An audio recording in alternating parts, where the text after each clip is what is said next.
right? So during the critical period in the brain, in the early brain, after birth, each brain already endowed with the number of neurons.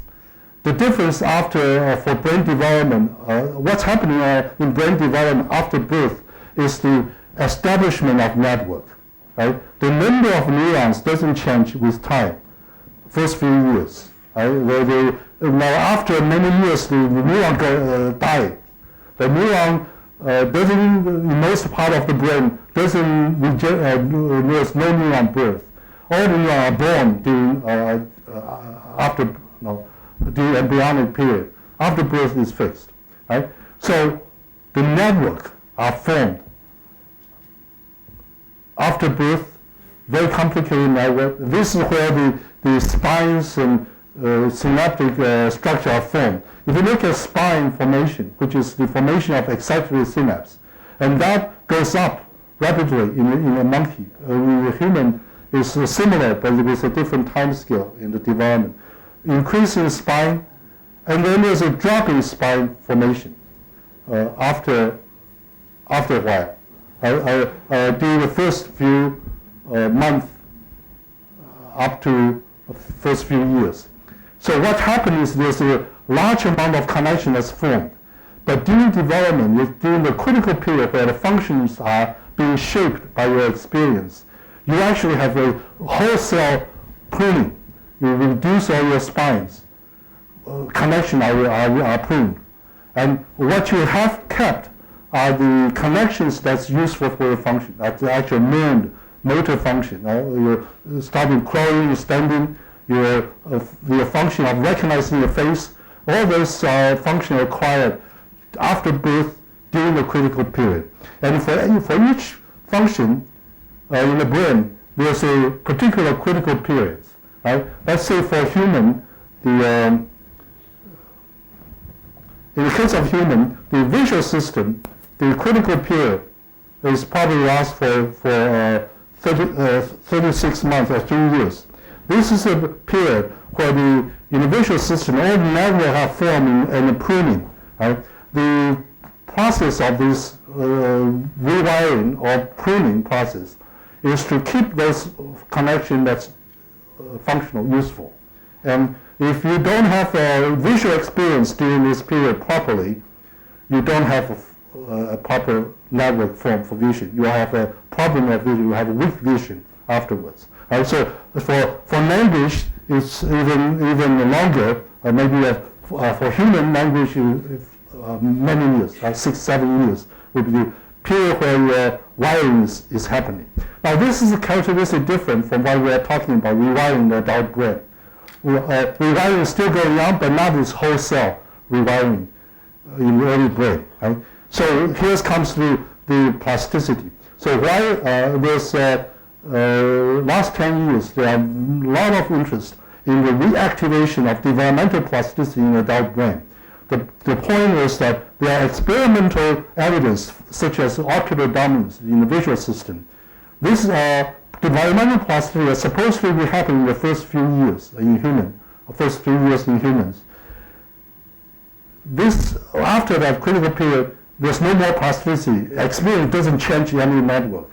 But if you do some manipulation of this nervous system, that developmental plasticity can be reactivated. Right? So this is the experiment. You can reset excitation inhibition balance.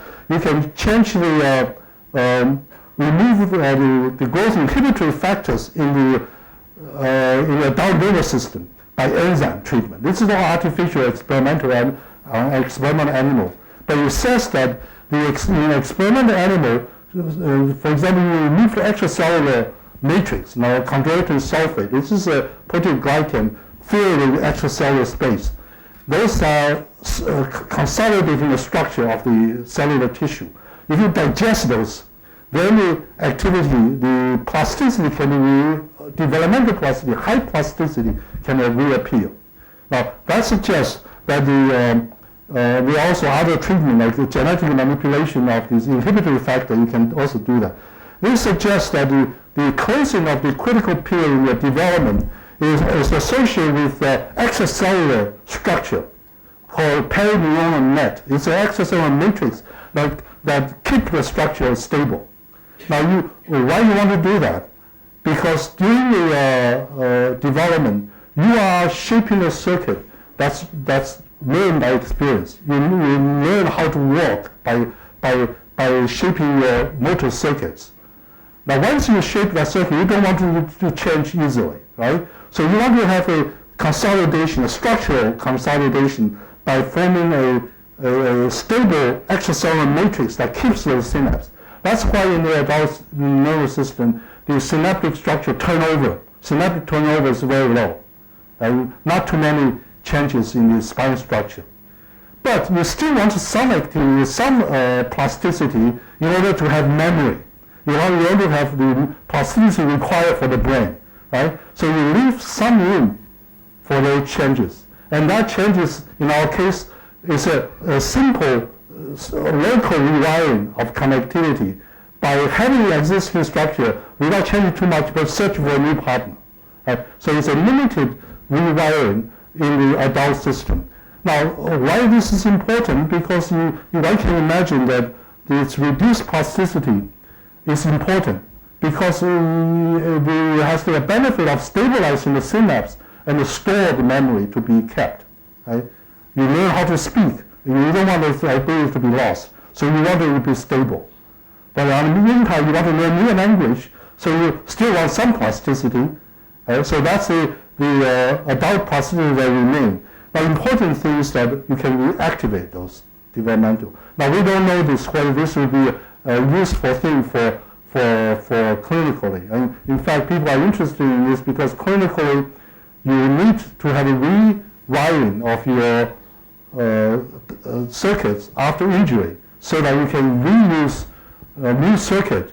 And that you need really a large-scale growth and large-scale synapse formation. And that's only can be accomplished by developmental growth changes in structural connectivity. And that's going to be useful function in the future for clinical application.